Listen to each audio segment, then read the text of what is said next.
শুরুতেই জানিয়ে দিব দ্রুত নির্বাচন সহ ৩ দাবিতে অস্ট্রেলিয়ার ৪৩ সিনেটর এমপি চিঠি দিলেন প্রধান উপদেষ্টাকে। জানিয়ে দেব সুপরিকল্পিতভাবে জাতীয় নির্বাচন পেছানোর পায়তারা চলছে, মন্তব্য মির্জা ফখরুলের। এদিকে চেন্নাইয়ের রাস্তায় প্রকাশ্যে ফ্যাসিস্ট হাসিনা, যা বলছে রিউমার স্ক্যানার। এদিকে ভোক্তা অধিদপ্তরের কর্মীর ওপর হামলার ভাইরাল ভিডিও নিয়ে জব্বার মণ্ডলের ফেসবুক স্ট্যাটাস। এবং সর্বশেষ থাকবে কোনো ধরনের মব সৃষ্টির সুযোগ দেওয়া হবে না, মন্তব্য রমনা ডিসি। শুনছিলেন সংবাদ শিরোনাম, এরপর থাকবে বিস্তারিত। শুরুতেই জানিয়ে দিব দ্রুত নির্বাচন সহ ৩ দাবিতে অস্ট্রেলিয়ার ৪৩ সিনেটর এমপি চিঠি দিলেন প্রধান উপদেষ্টাকে। অন্তর্বর্তী সরকারের প্রধান উপদেষ্টা ডক্টর মোহাম্মদ ইউনূসের উদ্দেশ্যে কয়েকটি গুরুত্বপূর্ণ ইস্যুতে বুধবার ২১শে মে চিঠি দিয়েছেন অস্ট্রেলিয়ার পার্লামেন্টের ৪৩ সিনেটর ও এমপি। চিঠিতে ৩টি ইস্যুকে সামনে আনা হয়েছে, সেগুলো হচ্ছে জরুরি ভিত্তিতে সুনির্দিষ্ট নির্বাচনের রোডম্যাপ ঘোষণা, জুলাই অভ্যুত্থানে ভুক্তভোগীদের জন্য ন্যায় বিচার করা এবং র্যাপিড অ্যাকশন ব্যাটালিয়নের ভেঙে ফেলা। এসব কাজ করতে বিলম্ব বা অস্পষ্টতা কেবল জনসাধারণের অবিশ্বাসকে আরও গভীর করবে এবং দেশের গণতান্ত্রিক ভবিষ্যৎকে বিপন্ন করবে। বাংলাদেশের জনগণ এবং আন্তর্জাতিক সম্প্রদায় নিবিড়ভাবে পর্যবেক্ষণ করছে। আমরা আপনার নেতৃত্বকে সিদ্ধান্তমূলকভাবে কাজ করার আহ্বান জানাচ্ছি। গণতান্ত্রিক বৈধতা পুনরুদ্ধারের দিকে এই অপরিহার্য পদক্ষেপকে সমর্থন করার জন্য আমরা গঠনমূলকভাবে জড়িত হতে প্রস্তুত। ইমেইল বার্তার মাধ্যমে প্রধান উপদেষ্টার কাছে এই চিঠি দেওয়া হয়েছে, যা বিএনপির আন্তর্জাতিক বিষয়ক সম্পাদক মোহাম্মদ রাহেদুল হক নিশ্চিত করেছেন। এই সংক্রান্ত একটি চিঠি কালবেলার হাতেও এসেছে।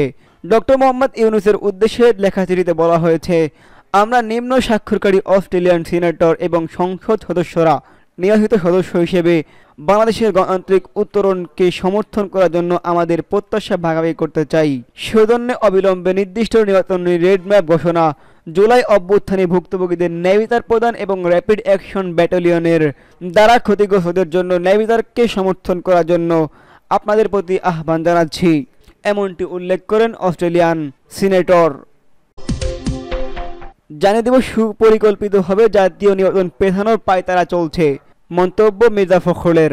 অত্যন্ত সুপরিকল্পিতভাবে জাতীয় নির্বাচন পিছিয়ে দেওয়ার পায়তারা চলছে বলে মন্তব্য করেছেন বিএনপি মির্জা ফখরুল ইসলাম। দেশে গণপ্রতিষ্ঠার পথে কালো ছায়া দেখেছেন উল্লেখ করে যে কোনো ষড়যন্ত্র রুখে দিতে নেতাকর্মীদের প্রস্তুত থাকার আহ্বান জানিয়েছেন তিনি। মঙ্গলবার ২০ মে বিকেলে রাজধানী ইঞ্জিনিয়ার্স ইনস্টিটিউশনে আয়োজিত আইল্যান্ডের ব্যাংককে ভার্চুয়ালি যুক্ত হয়ে এসব মন্তব্য করেন তিনি। বিএনপির প্রতিষ্ঠাতা জিয়াউর রহমানের ৪৪তম শাহাদত বার্ষিকী উপলক্ষে এই সভার আয়োজন করা হয়। বিএনপির মহাসচিব বলেন, অত্যন্ত সুপরিকল্পিতভাবে নির্বাচন পিছিয়ে দেওয়া এবং জনগণকে ভোটের অধিকার থেকে বঞ্চিত করার এক পায়তারা শুরু হয়েছে। তিনি বলেন, হাজার হাজার ছাত্র জনতার রক্তের বিনিময়ে গণতন্ত্র প্রতিষ্ঠিত করার এবং সত্যিকার অর্থে ফ্যাসিবাদ মুক্ত নতুন বাংলাদেশ গঠন করার যে নতুন সৃষ্টি হয়েছে, সেখানেও একটি কালো ছায়া এসে দাঁড়াচ্ছে। বিভাজনের রাজনীতি আবার শুরু হয়েছে। এখন গোত্রে গোত্রে বিভাজন সৃষ্টি করার চেষ্টা করা হচ্ছে। অন্তর্বর্তী সরকারের সমালোচনা করে তিনি বলেন, সরকারের বিভিন্ন ইনস্টিটিউশনগুলো পরস্পরের মুখোমুখি করার একটি চক্রান্ত শুরু করা হয়েছে। আমরা দেখতে পেরেছি কিছু কিছু মানুষ যারা সরকারের মধ্যে অনুপ্রবেশ ঘটিয়ে বাংলাদেশকে ভিন্ন দিকে নিয়ে যাওয়ার চেষ্টা করছে, ভিন্ন খাতে প্রভাবিত করার চেষ্টা করছে।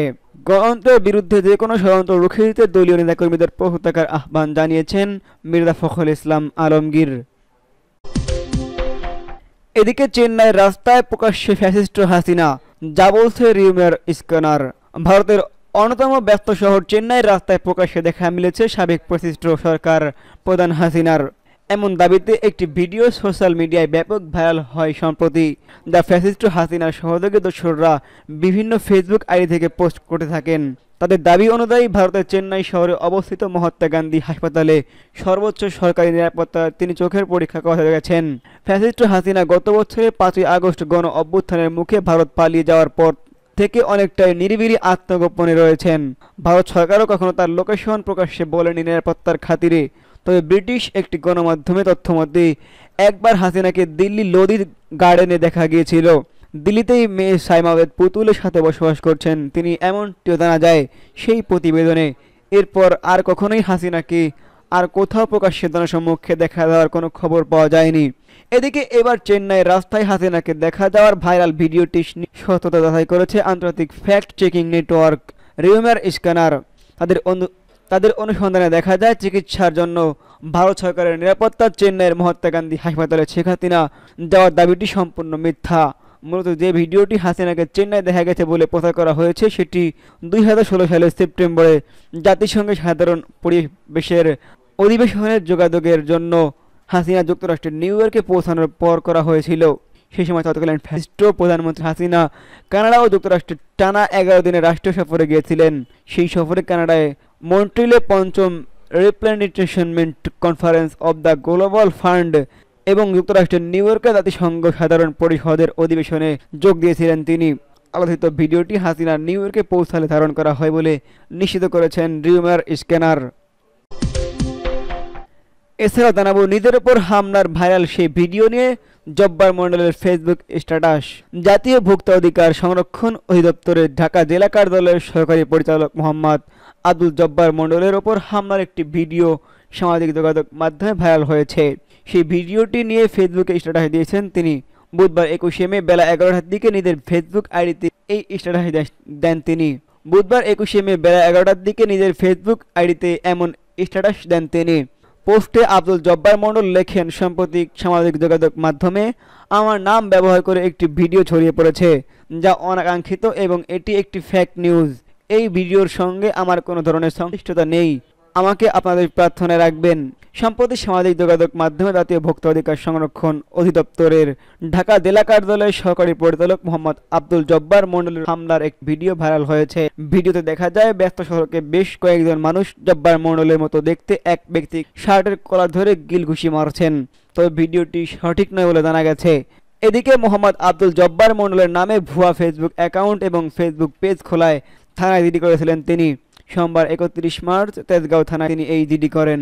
ওই সময় ফেসবুক নিজের আইডিতে এক পোস্টে তিনি লেখেন, আমার নাম এবং ছবি ব্যবহার করে কিছু নকল ফেসবুক অ্যাকাউন্ট এবং ফেসবুক পেজ খোলা হয়েছে, এ বিষয়ে জিডি করা হয়েছে।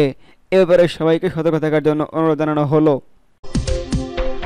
এবং সর্বশেষ থাকবে, কোনো ধরনের মত সৃষ্টির সুযোগ দেওয়া হবে না, মন্তব্য রমনা ডিসি। রাজধানীর ধানমন্ডিতে ফ্যাসিস্ট আওয়ামী লীগের দোসর আখ্যা দিয়ে হাক্কানি পাবলিশার্সের চেয়ারম্যান গোলাম মোস্তফার বাড়ি ঘেরাও ও মত সৃষ্টির ঘটনায় মোহাম্মদপুরে বৈষম্য বিরোধী ছাত্র আন্দোলনের সমন্বয়ক সহ 3 জনকে আটকের পর ছেড়ে দেওয়ার ঘটনায় বিতর্কের সৃষ্টি হয়েছে। গতকাল হান্নান মাসুদের হস্তক্ষেপে 3 সমন্বয়ককে ছাড়া হয়, তবে পুলিশ বলছে মামলা না হয় ওই 3 সমন্বয়ককে ছাড়া হয়েছে। পাশাপাশি তাদেরকে সতর্ক করা হয়েছিল বলে জানিয়েছেন রমনা বিভাগের উপকমিশনার মাসুদ আলম। তিনি বলেন, আওয়ামী লীগের দোসরদের ধরিয়ে দেওয়ার নামে কোনো ধরনের মত সৃষ্টি করার সুযোগ দেওয়া হবে না, কারো বিষয়ে তথ্য থাকলে পুলিশ জানাতে পারবেন। বুধবার 21 মে দুপুরে রাজধানীর মিন্টো রোডে ডিএমপির মিডিয়া সেন্টারে আয়োজিত এক সংবাদ সম্মেলনে সাংবাদিকদের এক প্রশ্নের জবাবে এমন কথা বলেন তিনি। ধানমন্ডিতে সমন্বয়ক পরিচয়ে চাঁদা না পেয়ে রাতে বাড়ি ঘেরাও করেছিল এমন অভিযোগের বিষয়ে জানতে চাইলে রমনা বিভাগের ডিসি মাহুদ আলম বলেন, চাঁদা দাবির বিষয়টি আমাদের জানার, ভুক্তভোগী আমাদের কাছে অভিযোগ করলে ব্যবস্থা নেব। তিনি আরও বলেন, 5ই আগস্টের পর বেশি কিছু ঘটনা ঘটেছে, পুলিশের ঊর্ধ্বতনদের নির্দেশ মত সৃষ্টি করে কাউকে যেন কিছু না করা হয়। গত সোমবার রাতে যা দেখেছেন এখন থেকে তেমনটাই হবে, কোনো বাড়ি ঘেরাও বা কাউকে ধরিয়ে দেওয়ার সুযোগ নেই। আওয়ামী লীগের বড় পদ বা তাদের সহযোগিতা কারো বিষয় তথ্য থাকলে আমাদের জানাতে পারবেন, আমরা যাচাই বাছাই করে ব্যবস্থা নেব, কিন্তু এভাবে বাড়ি ঘেরাও করার সুযোগ নেই। আমরা কাউকে বিশৃঙ্খলা করতে দেব না।